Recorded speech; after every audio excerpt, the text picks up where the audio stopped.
အားလုံးပဲမင်္ဂလာပါခင်ဗျ TSH Step တစ်ကိုင်းကြိုဆိုပါရစေဒီနေ့မှာတော့ကျွန်တော်က VirtualBox ပေါ်မှာ Ubuntu OS ကိုဘယ်လိုတင်ရမလဲဆိုတော့ပြသပေးတော့မှာဖြစ်ပါတယ်ပထမဆုံး new ကိုနှိပ်မယ်ပြီးတော့ရင်မိတ်ဆွေတို့ထားခြင်းနဲ့နာမည်ကိုထားခဲ့လို့ရပါတယ်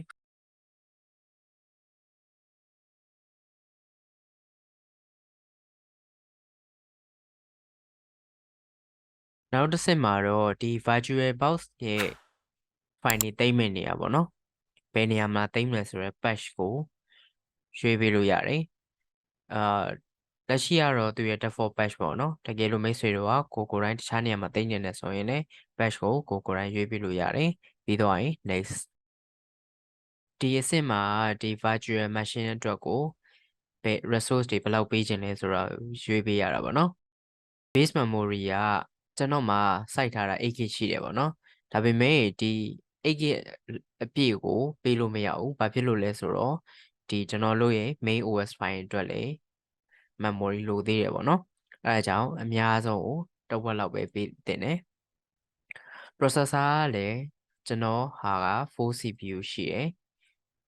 ဒါပေမဲ့အပြည့်မပေးတင်ပါဘူးခုနလိုပဲအများဆုံးတစ်ဝက်လောက်ပဲထားတင်ပါတယ်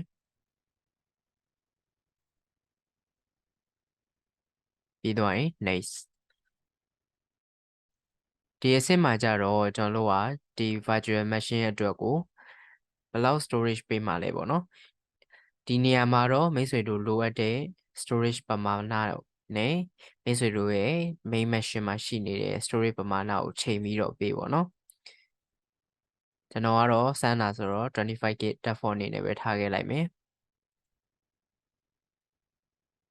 ပြီးတော့ရင် finish okay အဲ့ဆိုရင်ကျွန်တော်တို့ဒီ virtual machine ရပြီပေါ့နော်ရပြီဆိုတော့ကျွန်တော်တို့ဒီ machine ကိုဖွင့်ပြီးတော့ OS တင်ဖို့လုပ်မယ် step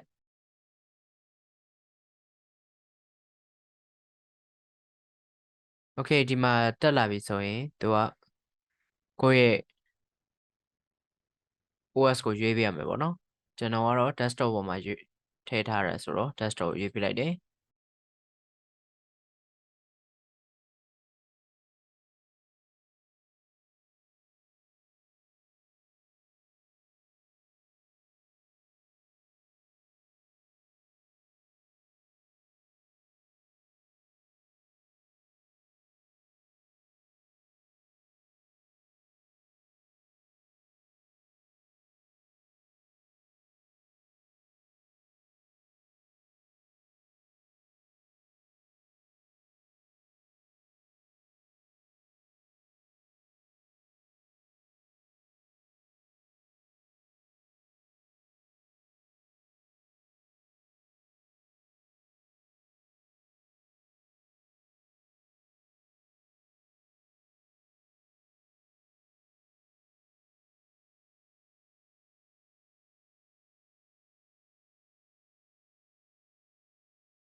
ဒီအဆင့်မှာဆိုရင်ကျွန်တော်တို့ OS တင်တာပြီးသွားပြီပေါ့နော်အဲဆိုရင်ကျွန်တော်တို့ restart ချပေးရမှာဖြစ်ပါတယ်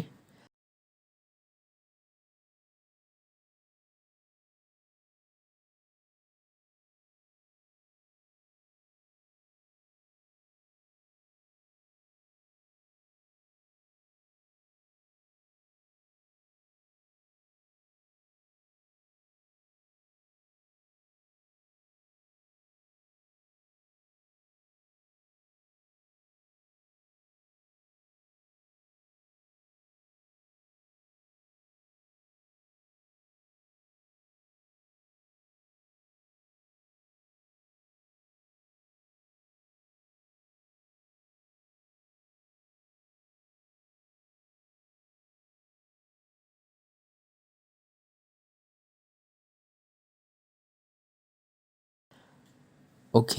အဲ့ဆိုရင်တော့နောက်ဗီဒီယိုမှာပြန်တွေ့ကြတာပေါ့